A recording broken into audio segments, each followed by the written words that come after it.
এই তো আমি টেলারের কাজ করে, কাপড় সেলাই।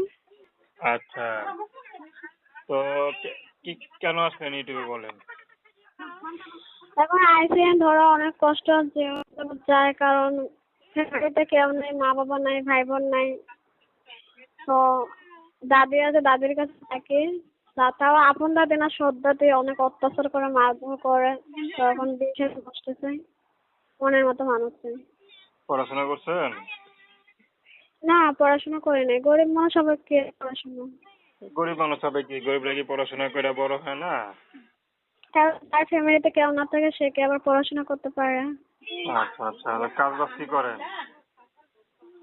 এই তো মানে ধরো টেলারের কাজ করে থাকে, কাপড় সেলাই মেশিনে। আচ্ছা, বেতন টেতন পান ঠিক মতো? না, ততটা বেতন পাই না। মানে ধরো প্রতিদিন তার ইনকাম হয় না, যতটুকু পাই ততটুকু দিয়ে ঘর সংসারে চালাই। আচ্ছা আচ্ছা, তো বিয়ে শাদী করার ইচ্ছা আছে এখন? হ্যাঁ, একটা মনের মতো মানুষ চাই আর কি, সে যেরকমই হোক, আমার কোনো চয়েস পছন্দ নেই। আচ্ছা, সে তো আপনার কোনো চয়েস নেই, তার চয়েস আপনার পছন্দ নাকি? হ্যাঁ, মানে ওর চয়েস আমার চয়েস। সে যদি বিবাহিত হয়?